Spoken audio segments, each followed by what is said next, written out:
Hind public news देश और दुनिया की सही सटीक और अहम खबरों के लिए देखते रहिए हिंद पब्लिक न्यूज। हम दिखाते हैं हमेशा सच।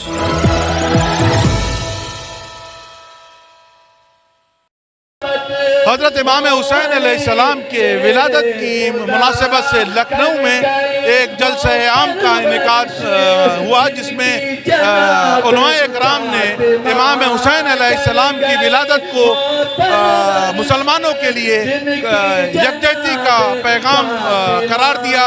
और इमाम हुसैन की कुर्बानियों को याद करते हुए उनके लिए यहाँ पर बड़े पैमाने पर जश्न मनाया गया। सैयदुश्शोहदा हज़रत इमाम हुसैन अलैहिस्सलाम के यौम विलादत बासआदत की मुनासिबत से लखनऊ में सदाए सूफियाए हिंद के ज़ेर एहतमाम एक जलसाए आम बाउन्वान जश्न विलादत इमाम हुसैन का इनेकाद किया गया, जिसमें अक़ीदतमंदों ने मनकबत और सलाम पेश किए। वहीं इस जलसाए आम में मुकर्रिरीन ने हाज़रीन जलसा को विलादत बासआदत हज़रत इमाम हुसैन अलैहिस्सलाम की मुबारकबाद देने के अलावा हज़रत इमाम हुसैन अलैहिस्सलाम के ज़रिए इस्लाम की बका के लिए पेश की गई कुर्बानियों का जिक्र किया। नेस इमाम हुसैन अलैहिस्सलाम और उनके असहाब बावफा की शहादत के हवाले से दौर हाजिर में इत्तेहाद बैनुल मुस्लिमीन को वक्त की अहम तरीन ज़रूरत करार दिया। आपने हक़ के परचम को बुलंद किया, इंसानी हुकूक को पे सलब करने का जो तरीक़ेकार शुरू हुआ इस्लाम के अंदर ख़ुसूसी तौर पे, उसको किसी भी हालत में आपने कंप्रोमाइज़ नहीं किया और इंसानी हुकूक की बाजियाबी के लिए बियॉन्ड कास्ट रिलीजन किसी के हुकूक दुनिया में सलब ना किए जा सके, इसके लिए इमाम हुसैन ने सब्र का मुजाहिरा किया और ऐसी जालिम ताकतें जो ताकत को हासिल करके लोगों पे जबर और ज़्यादती कर रही थी और शरीयत मोहम्मदी में खल्त मल्त कर रही थी और जुल्म और ज़्यादती की इंतहा कर रही थी, तो वहाँ पे इमाम हुसैन ने सबक दिया कि घर कुर्बान कर देना, अपनी आल कुर्बान कर देना, लेकिन किसी भी हालत में हक़ के इस परचम को गिरने मत देना, किसी भी हालत में इंसानी हुकूक को सलब मत देना। तुम अपनी ज़िंदगी, अपनी जान और माल सब कुछ लगा दो और हर हालत में तुम्हारी ये ज़िम्मेदारी होती है कि अमन को बरकरार रखो और हुकूक इंसानी की बाजियाबी करो। तो आज ये इस वक्त मौजूदा दौर में मुझे लगता ये है कि हर फ़र्द को बियॉन्ड कास्ट की रिलीजन अगर एक सबक जो सबसे ज़्यादा ज़रूरी है वो है इमाम हुसैन की ज़ात, कि उसकी ज़िंदगी में झांकें, उनको जानें कि किस तरीके से उन्हें इस्तिकामत के साथ, हिम्मत के साथ, ताकत के साथ, क़ुव्वत के साथ, दानाई और शऊर और हिकमत के साथ कैसे शरीयत मोहम्मदी को बचाया और कैसे इंसानियों को आज पूरी दुनिया में कोई ऐसा शख्स नहीं जो यजीद का नाम लेता हो। कि मौजूदा हालात में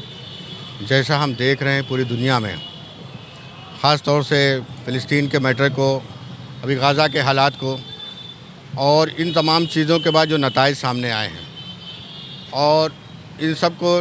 आज भी अगर हमारे मुसलमान भाई लोग नहीं समझेंगे तो अफसोस की बात है कि अगर आपस में इत्तेहाद इत्तेफाक नहीं बढ़ेगा, जो दूसरी ताकतें हैं हमको किस तरह से कुचल रही है, और जो भी चाहे वो ईरान हो चाहे दीगर कोई भी ममालिक हो इत्तेहाद की बात कर रहा है और इत्तेहाद के साथ रहने की बात की जा रही है, तो अपने मुसलमानों को एक दूसरे से मुत्तहिद होकर आज ज़रूरत है कि इस्लाम की बका के लिए और अपनी हिफाजत के लिए एक साथ आना चाहिए। कि बिल्कुल जो है इसमें काम होना चाहिए और इसमें हर किसी को कोशिश करनी चाहिए, पूरे मुल्क को जितने हैं सारे को इस पे आना चाहिए एक प्लेटफॉर्म पे, ताकि जो है जो जबर किया जा रहा है मुसलमानों के साथ या किसी के साथ भी हो, ना इत्तफाक़ी और उससे जो है बचाया जाए लोगों को। यहाँ पर जो ऑल इंडिया मोहम्मदी मिशन के जो यूथ अध्यक्ष साहब हैं हमारे सैयद अहमद अशरफ साहब और सैयद बाबर अशरफ साहब और उनके वालिद गिरामी सैयद अयूब अशरफ साहब के अध्यक्षता में ये जो प्रोग्राम होता है उसमें आज हम शरीक हुए हैं। ये इमाम हुसैन रज़ियल्लाहु ताला अन्हा का जो याद हम लोग मनाते हैं अपने घरों में, इसको मनाना चाहिए, इसलिए कि अल्हम्दुलिल्लाह सरकार इमाम हुसैन की शान ऐसी है, उन्हीं के शान के सदक़े में अल्लाह रब्बुल इज़्ज़त ने हमें नमाज की हिफाजत करने का मौका दिया है और इमाम हुसैन के बारे में इसलिए सरकार गरीब नवाज जो हिंदुस्तान के बादशाह हैं वो फरमाते हैं कि शाह हस्त हुसैन, बादशाह हस्त हुसैन, दी नस्त हुसैन, दी बना हस्त हुसैन, सरदाद नदार दर दस्ते यजीद, हक्का के बिना इला इला हस्त हुसैन। आज इमाम हुसैन अगर न होते तो वो हमें नमाज की लज्जत नहीं मिलती। ये इमाम हुसैन की जान है। इराक की सरजमीन पर मेरी तकरीबन 8 मरतबा हाजिरी हुई। जब भी वहाँ पर हाजिरी होती है, चाहे मौला अब्बास की बारगाह हो, चाहे इमाम हुसैन हो, चाहे 72 उसे कुदसिया हो, चाहे इमाम हुसैन पाक का सरे मुबारक जहाँ पर शहीद होकर, जहाँ पर इमाम हुसैन पाक जहाँ शहीद हुए थे, वहाँ पर जाने के बाद ऐसा लगता है कि हमारे इमाम हुसैन करबला में शहीद होकर वो अपने आप को शहीद करके हमें ये पैगाम दिया कि ऐ मेरे चाहने वालों, ऐ मेरे दीवानों, आप परेशान मत होना, अगर कुछ दुख या परेशानी हो तो मुझे याद कर लेना। तो आज हम उन्हें याद करके इमाम हुसैन की शान में जो हम ये प्रोग्राम करते हैं, जगह जगह हम जो उनके नाम से सबील करते हैं कि हम ये सर इमाम हुसैन की याद मनाते हैं। Sarwar Hussain, Hind public news, Lucknow. बहुत सारे हमारे दरमियान हिंद पब्लिक न्यूज देश और दुनिया की सही सटीक और अहम खबरों के लिए देखते रहिए हिंद पब्लिक न्यूज।